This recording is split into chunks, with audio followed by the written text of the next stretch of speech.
Story 1. I got into a debate with coworkers about what it means to be a constitutional democratic republic. It reached the point where I was reading definitions from the dictionary, and I was told I was wrong and that my information was fake or incorrect. Story 2. An hour ago, someone wildly speculated about what I probably believe, even though my comment did not mention those stances, and then got angry about it. They invented a character to feel persecuted by. Some people examine primary source videos, official statements, and reputable sources. Others take their cues from bloggers and online video pundits and are not interested in what actually happened as long as they already know what to say. Story 3. Someone told me, in all seriousness, how glad they were that grocery prices had come down so much. Story 4.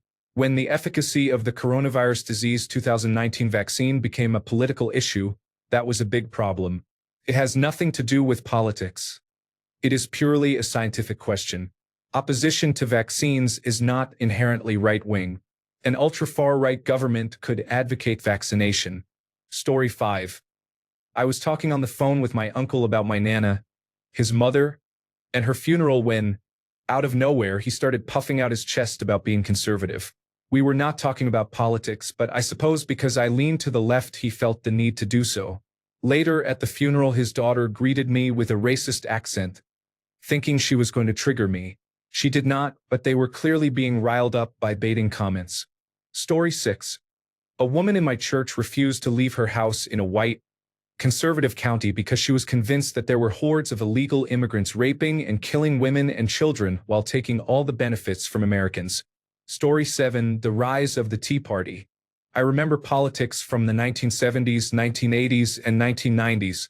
While the left and right were divided, we were largely taking facts and forming diverging assumptions and opinions.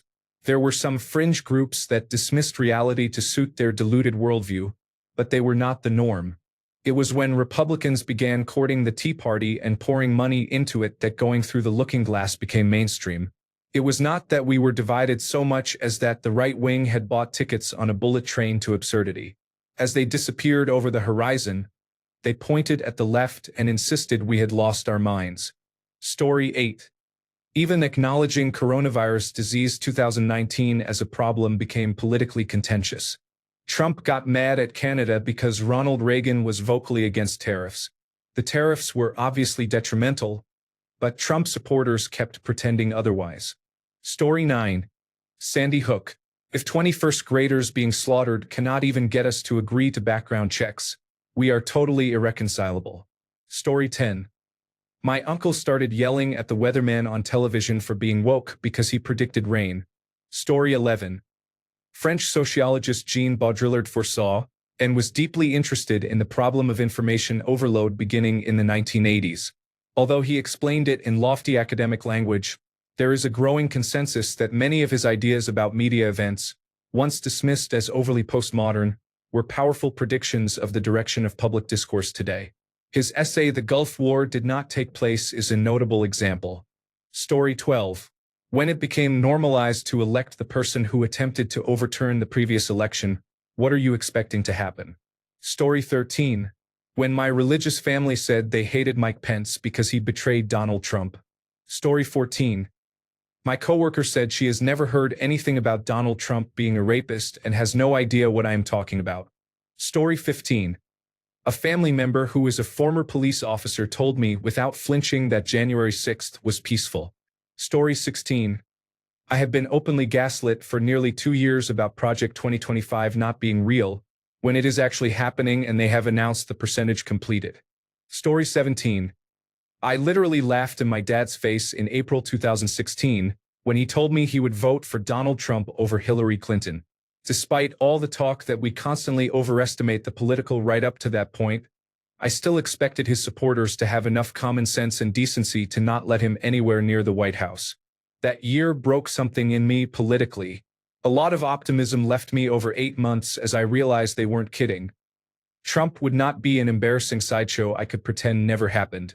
Instead, I felt complete dread about where we were and where we were going. All the things my parents and community had tried to teach me were virtues that did not exist in Trump then and probably never will. I will never understand how otherwise decent people can justify supporting that irredeemable piece of shit. Story 18. Then, not a single Republican balked at alternate facts. Story 19. I said I do not like Trump because he is a wife-beating scumbag who was found guilty in civil court of sexual assault, is a known racist who has been sued multiple times, a shitty businessman who cannot get a sizable loan from any bank in the United States, dodged the draft and then called veterans suckers and losers, and needs a diaper because he regularly soils himself. They responded, I had not heard about any of those things. The real question is why they did not change their minds after I showed proof of each point. Story 20. I worked alongside the intelligence community and have been aware of this issue since around 2014. The early concerns and related predictions were generally accurate. Story 21. When Donald Trump hosted an act at a 2016 rally, little girls in flag unitards danced and sang about how President Trump would save democracy and how we need to lead from strength or get crushed every time. During a debate that same year, when asked how he would reassure black voters that he was not bigoted, he spent about a minute and a half telling a rambling anecdote about slumlords in New York City who were sued for the same thing.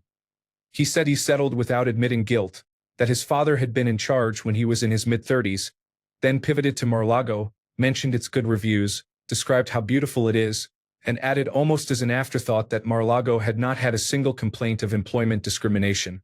He ended with, and that's how I feel. That's how I really feel. The audience erupted in applause. Story 22. Coronavirus disease 2019 did it for me. Watching people look at the same charts, videos, and events and come away with totally opposite so-called facts made it click that we were not just debating opinions anymore. We were living in different worlds. Story 23. I was talking to a man, and he told me that Fox News was a left-wing news source. When I asked which news source he considered unbiased, he suggested Breitbart.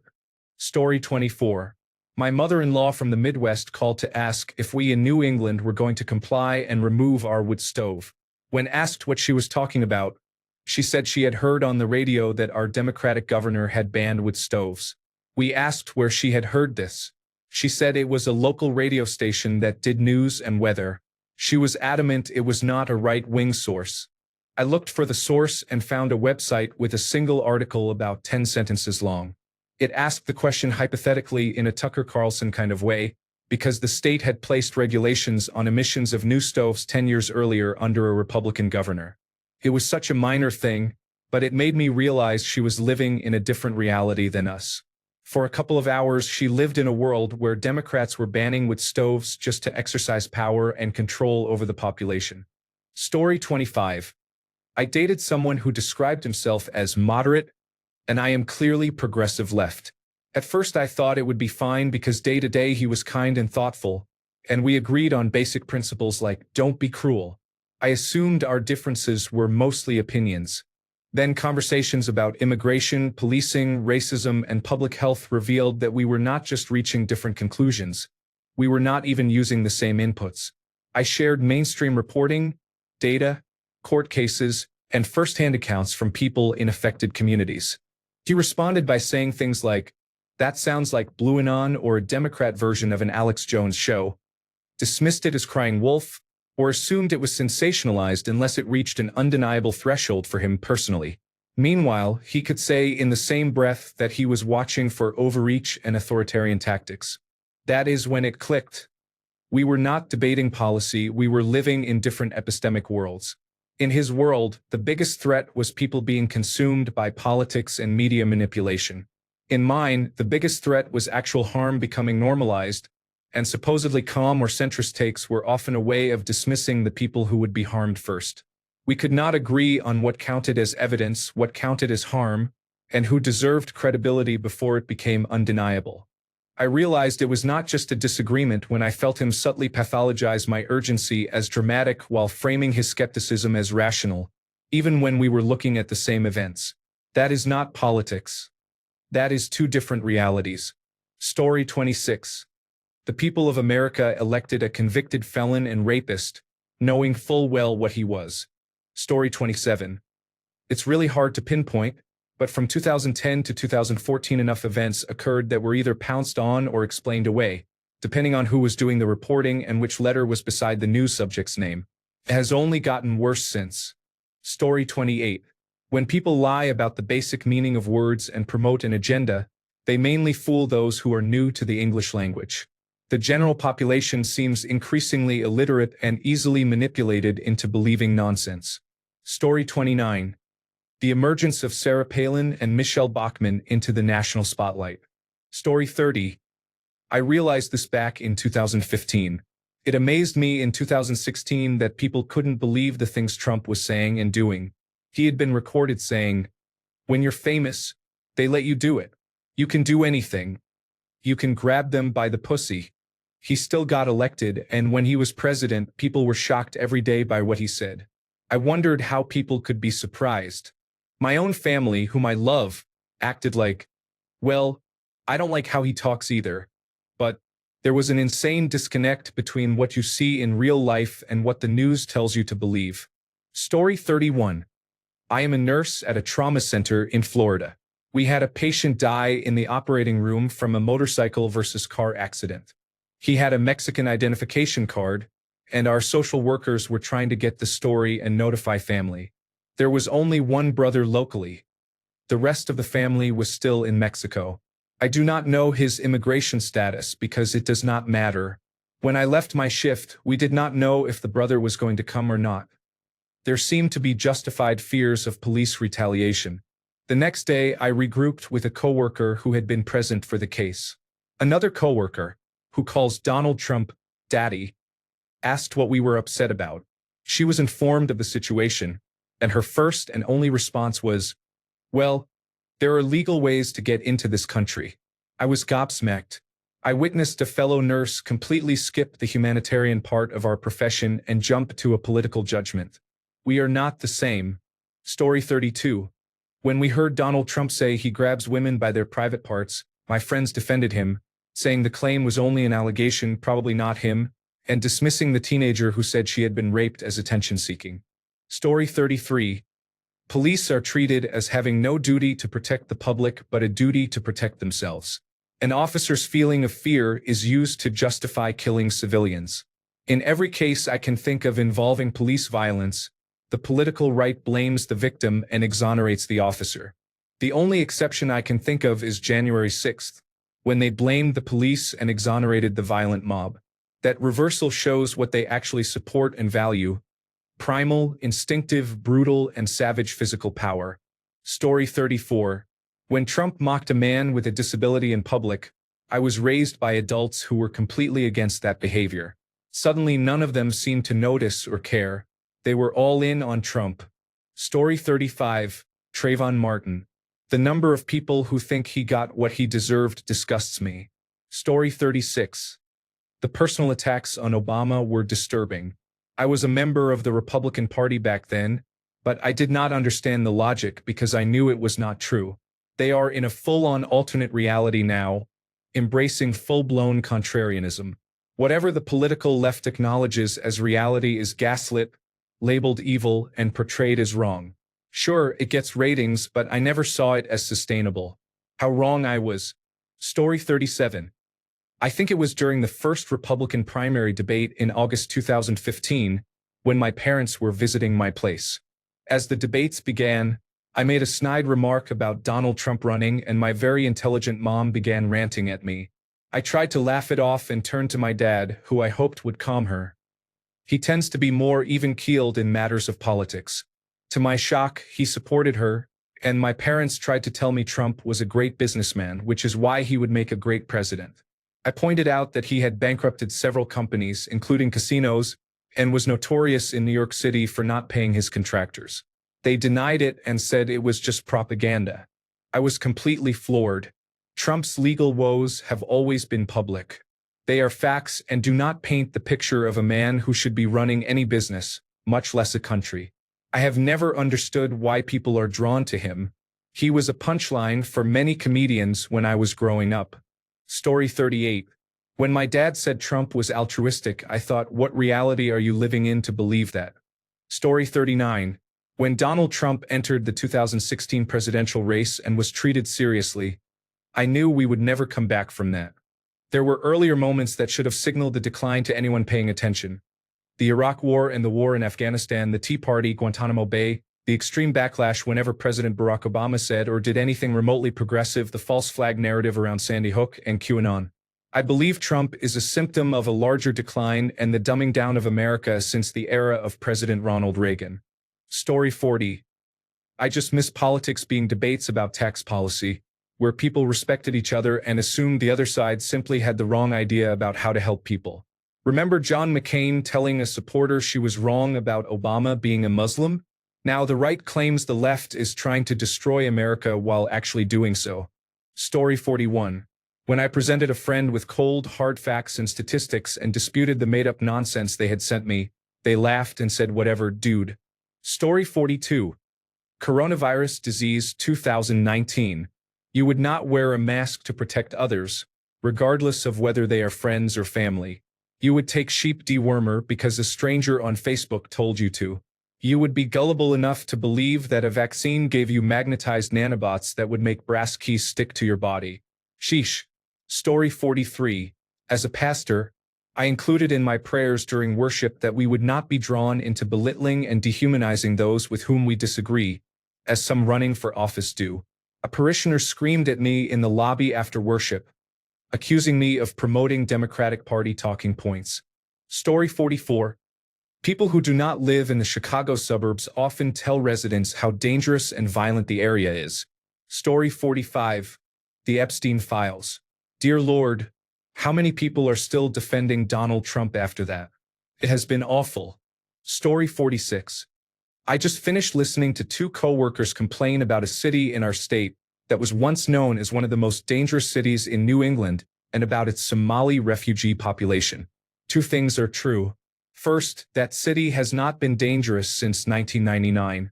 After many white residents left and Somali families moved in, they revitalized the downtown.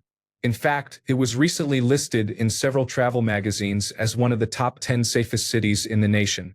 Second, Somali refugees make up only 4% of the city's population. Right-wingers do not live in the real world. They imagine themselves as a minority and do not understand why that mindset is hilarious to the rest of us. Story 47. I was chatting with a random man from Tennessee at an Amtrak station. He talked about how important train infrastructure and public transportation are and how critical it is for the government to fund them. He was very passionate about the federal government's role in funding public transportation as a service to citizens and frustrated that some people believe public transit should be self-funding rather than subsidized with taxpayer dollars. My husband jokingly said that he agreed but guessed that made him a socialist. The man, straight-faced and without a hint of a joke, replied that it made him a nationalist. He said it was all about putting America first and making America great, and that was what Trump was about.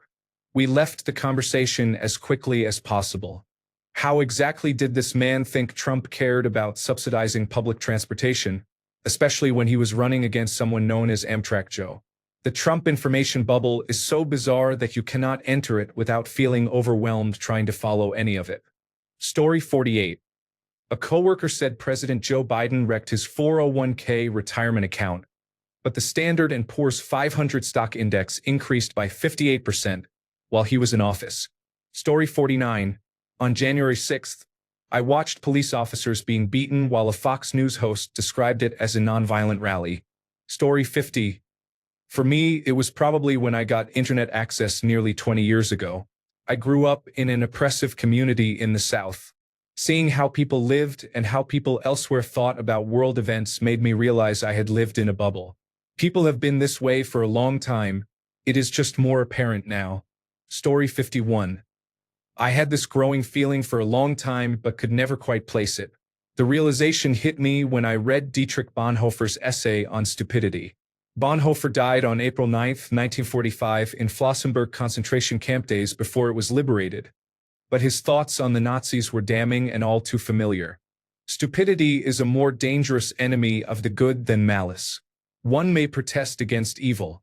It can be exposed and, if need be, prevented by use of force.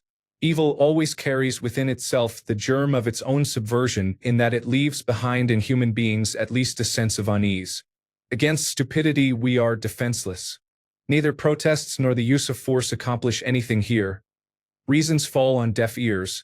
Facts that contradict one's prejudgment simply need not be believed.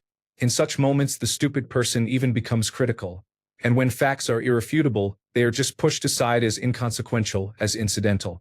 In all this, the stupid person, in contrast to the malicious one, is utterly self-satisfied and, being easily irritated, becomes dangerous by going on the attack. This passage gripped me and made me realize he was onto something. This much is certain, that it is in essence not an intellectual defect but a human one. There are human beings who are of remarkably agile intellect yet stupid, and others who are intellectually quite dull yet anything but stupid. The impression one gains is not so much that stupidity is a congenital defect, but that, under certain circumstances, people are made stupid or that they allow this to happen to them. It is a particular form of the impact of historical circumstances on human beings, a psychological concomitant of certain external conditions. Upon closer observation, it becomes apparent that every strong upsurge of power in the public sphere, be it of a political or of a religious nature, infects a large part of humankind with stupidity. The process at work here is not that particular human capacities, for instance the intellect, suddenly atrophy or fail. Instead, it seems that under the overwhelming impact of rising power, humans are deprived of their inner independence, and, more or less consciously, give up establishing an autonomous position toward the emerging circumstances. The following excerpt drove the point home. I found it as terrifying as it is accurate. The fact that the stupid person is often stubborn must not blind us to the fact that he is not independent. In conversation with him, one virtually feels that one is dealing not at all with a person, but with slogans, catchwords, and the like that have taken possession of him. He is under a spell, blinded, misused, and abused in his very being. Having thus become a mindless tool, the stupid person will also be capable of any evil and at the same time incapable of seeing that it is evil. This is where the danger of diabolical misuse lurks, for it is this that can once and for all destroy human beings. Yet at this very point it becomes quite clear that only an act of liberation, not instruction, can overcome stupidity. Here we must come to terms with the fact that in most cases a genuine internal liberation becomes possible only when external liberation has preceded it. Until then we must abandon all attempts to convince the stupid person. But these thoughts about stupidity also offer consolation in that they utterly forbid us to consider the majority of people to be stupid in every circumstance. It really will depend on whether those in power expect more from people's stupidity than from their inner independence and wisdom. I did my best to condense it. Remember, as bleak as his words were, he still believed there was a path to liberation, and that means there is still hope. Story 52. The Obama birth certificate conspiracy was ridiculous. I was in high school at the time and a member of the Young Republicans Club. I have since made a complete reversal. I remember going to party headquarters in my hometown for a meeting right after the 2008 election. Everyone was saying that Obama would never make it to his inauguration once his real birth certificate was published. It struck me as unserious and as the reaction of sore losers who cared more about winning than about being right. I would turn on Fox News and hear news pundits seriously discussing it, at the expense of real news stories. No wonder it took me less than a semester of college away from my hometown to abandon the grand old party forever. Story 53. Basic facts became opinions depending on who you asked. Story 54. It's such a basic answer, but when I saw a rapist win the popular vote, it changed my outlook, and I now feel very differently about almost all serious topics. I try not to let it consume me, but the hatred I have for people who go along with this saddens me because I used to be a very compassionate and understanding person. Story 55. I have scrolled through many posts and have not seen this, but for me the defining moment was when President Trump stood next to President Putin on a stage in Helsinki and proclaimed that he trusted Russian intelligence over United States intelligence. His political base did not even flinch. Story 56. When the jury saw the Rodney King videotape, they decided the police officers were justified. Story 57. The moment I realized some people are not arguing with you, they are arguing with a fictional version of you for whom they have already prepared responses. Story 58. I was thinking about this a lot today. trying to grasp my feelings about the aftermath of Renee Good's murder. For me, it was the attack on Paul Pelosi and seeing the reactions from supporters of Make America Great Again. Although earlier events were mind-boggling and infuriating, this was the moment that made me realize how far gone these people were. Story 59. It hit me as my wife and I were set up at our local small-town farmers market here in rural Texas. Customers and vendors began asking about the tamale vendor. Where is he? Has anyone talked to him? Have you seen him? I reminded them he was an elderly Mexican gentleman who speaks very broken English and might be worried about his safety. Do you watch the news? I had never seen so many people clutching their pearls and giving dirty looks. Story 60. I joined the conservative subreddit on Reddit and started reading their comments. Story 61. As a non-American, I realized that the United States has atrocious journalistic standards and limited freedom of the press.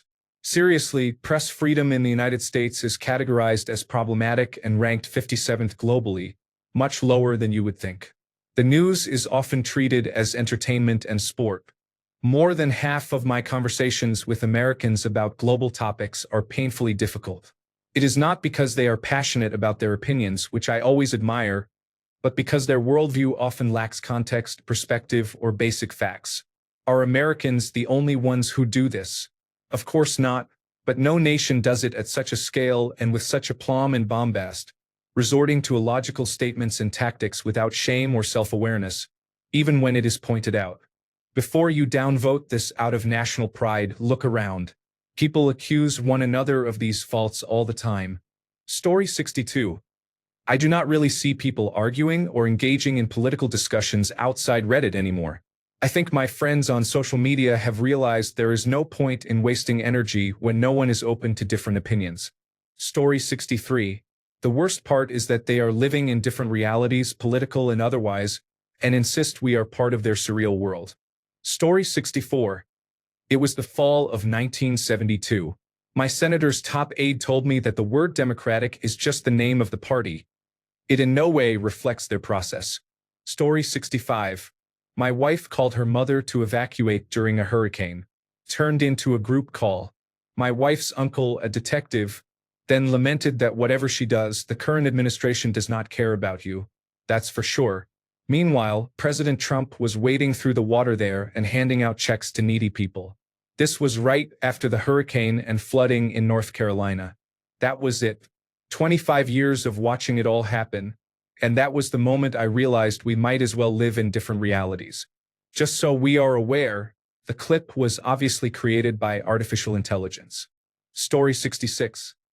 I guess the moment for me was when the entire Republican Party, the same people who fought to have the Epstein case files released, simply sat on their asses, watched, and justified why those files have still not been truly released. It is just absurd. Story 67. When fact-checking came to be seen as biased and feelings were treated as evidence, I realized we were no longer debating policies. We were living in different versions of reality. Story 68. During the last debate, Trump said about Haitians that they were eating dogs and cats. Anyone with an intelligence quotient over 50 should have laughed him off the stage and never given him the time of day again.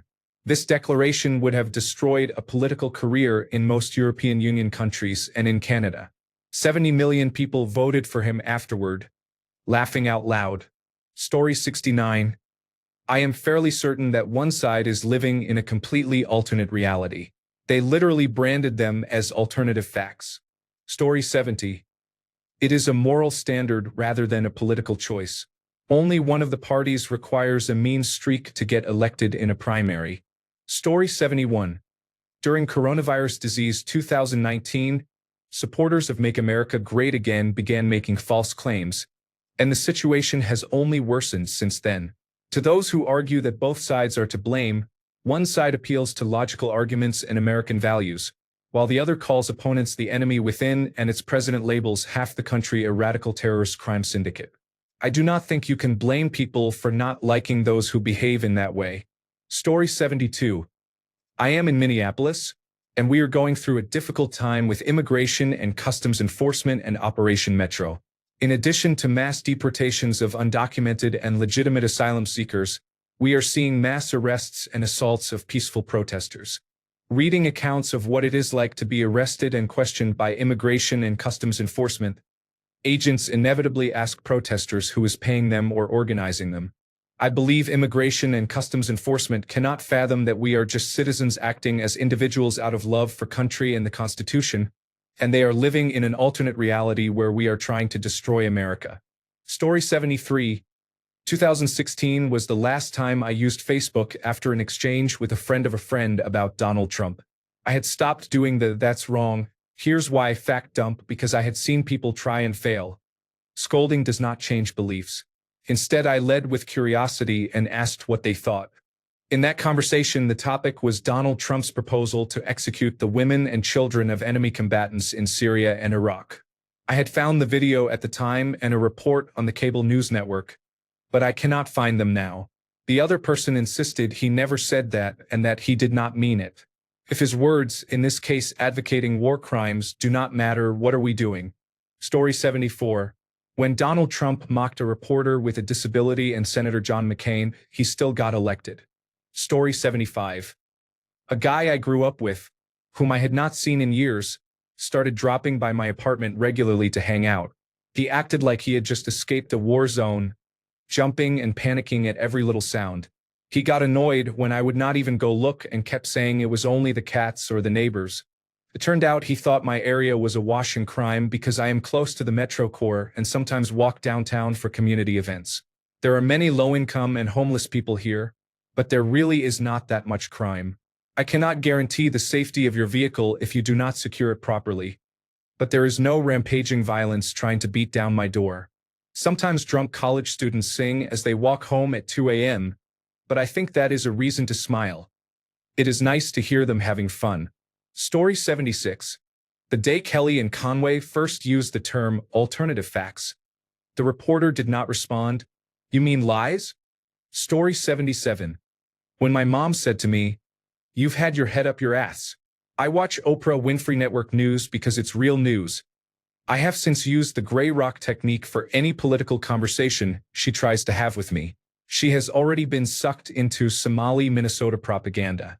Story 78. My friend group of more than 10 years said it was okay for one of my friends to call me delusional about being transgender and to consider me inhuman. They also expected me to be okay with monarchists and self-proclaimed Christian nationalists. I guess the straw that broke the camel's back for me was when they said immigration and customs enforcement was not doing anything wrong. I left, and they had the audacity to blame me for making things political. Story 79. An experiment asked Fox News viewers to watch news outlets other than Fox News, such as the cable news network and the channel formed by Microsoft and the National Broadcasting Company, for 30 days. Most participants changed their political views, though those who returned to watching Fox News were reindoctrinated within a few months. Story 80. When we had the coronavirus disease 2019 pandemic, it was remarkable how political it became. As a physician, I found it frustrating that many people without medical training express strong, misguided opinions about how to respond and how the disease works. Do not assume this was one-sided. Supporters of both major political parties contributed to the confusion. No one without a medical degree should be deciding which drugs or vaccines to use. Those decisions should be made by medical professionals with years of experience and expertise. Story 81. In 2015, I said I was worried about Donald Trump winning the election and that I would lose rights over my reproductive choices. I was told I was wrong, and they brought up the Pizzagate conspiracy. Story 82. When they started posting, they said he had only been in office a few weeks, so give him time. Story 83. The night Trump was elected in 2016, people chose party over country. They abandoned their principles. I was aghast because these were my people. Story 84. When the family that has not even texted, emailed, or called to see how I am in Minneapolis finds the time to post about how socialism is the real problem. I am privileged and fine, but they do not know that. Story 85. The Access Hollywood video of Donald Trump in 2016 would have ended the political aspirations of anyone else. But supporters of Make America Great Again were so committed to him that they voted for him despite his on-camera confession that he would grab women by their genitals. They excused it because he was rich and famous. Story 86. It's not just political realities. It seems we are living in entirely different realities.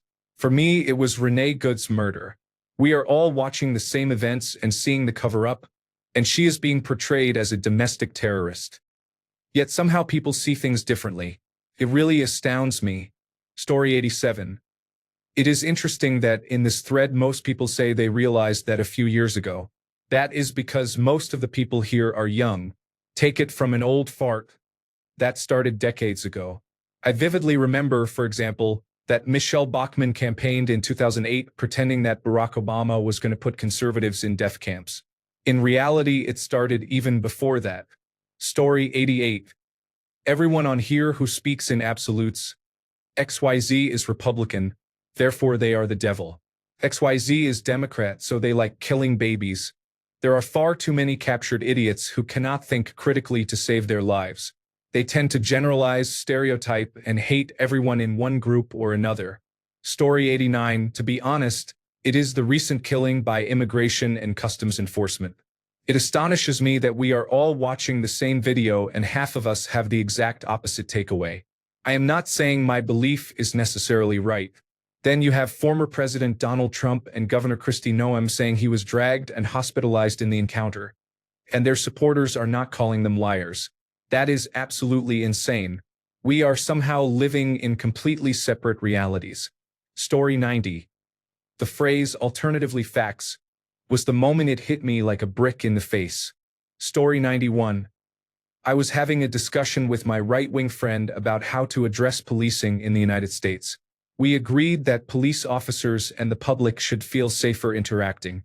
I cited information from the Department of Justice, police unions, and other pro-policing organizations that traffic stops are among the most dangerous activities for law enforcement in the United States. Part of the reason is that officers who pull you over can search your car and arrest you so people may react violently. Countries like the United Kingdom, where traffic police primarily write citations, promote road safety, and handle low-level offenses, tend to have fewer deaths and violent interactions related to traffic stops. He didn't even try to argue. He just told me all of the data was fake. What liberal agenda would a police union be pushing by saying that traffic stops are dangerous for them? He could argue that my interpretation of the data was wrong or that my solutions wouldn't work. Instead, he seems to be living in a completely different world than I am. Story 92. My brother screamed in my face that God saved Trump from assassination because he is the chosen one to save the world from pedophiles, and then said I was in the cult of the cable news network and brainwashed because I obviously did not agree. What is even worse is we are Canadian.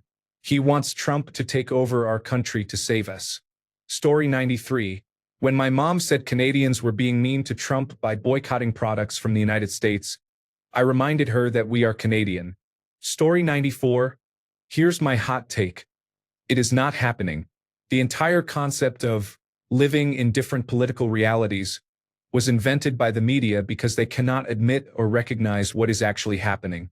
The right flank of American politics is pursuing fascism using a purely cynical strategy called realpolitik. They do not care about facts, decorum, norms, procedure, or democracy because none of those give them power. They lie incessantly and pretend to believe falsehoods about the world because liberals, especially liberal politicians, do not know how to respond. Their worldview assumes everyone engages in politics in good faith. In reality, the right does not act in good faith. They only care about power. The media cannot be honest about this for two reasons. First, they are owned by wealthy elites who benefit from fascism. Second, the liberal ideology of the media makes the right's political strategy incomprehensible to them. Story 95. A coworker told me that the United States is the only country in the world with freedom of speech. I did not know how to respond. The worst part is that he wholeheartedly believes it to be true. Story 96. There is an absolute onslaught of transphobia not only from average people but also from the government. They are not open to reason. They are actively vilifying transgender people and using them as a distraction so the public does not notice how many of their supporters hold other harmful views, including misogyny and racism and a desire to restrict women's roles and make America white again.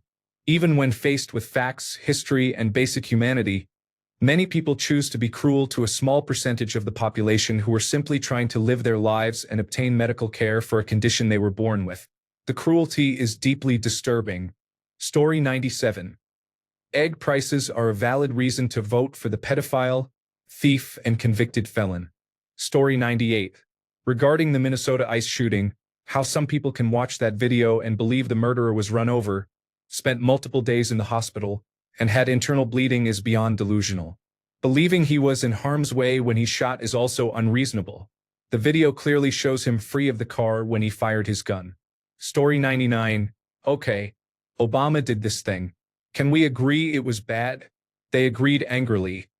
I had to stop them from ranting about how Obama had caused so many problems after a few minutes. Right, we agree that was bad. Trump did it as well. Was it bad? Can we agree he has done something you don't like? They would not respond. They sat in silence for a few moments before beginning to explain how George Soros had wielded Obama as a puppet. They had built their lives around hatred, and there was no hope. Story 100. When Make America Great Again turned against science and vaccines, I knew it was over. Now the murderer is an American citizen who acted in cold blood, and supporters of Make America Great Again are cheering. Story 101. I once had a discussion about Elon Musk. I opened it with a sarcastic comment about Dogecoin. The man responded, "Thank goodness we have someone so smart to clean up the government, because he knows how to run a business. And that is what the government is, after all." There were many things wrong with his argument, and he said them with utter conviction. It was clear he was not just parroting talking points. He genuinely believed it. Story 102. Instead of viewing politics on a progressive versus conservative axis, I prefer a protection worldview versus an agency worldview. Much political conflict is proxy battles. One group focuses on who is harmed and when, and on protecting those people or groups from harm. The other group worries about government, institutions, or the bogeyman removing or invading personal agency and responsibility.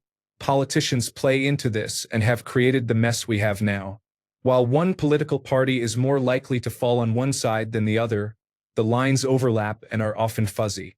Story 103. I have asthma and damaged lungs from nearly drowning.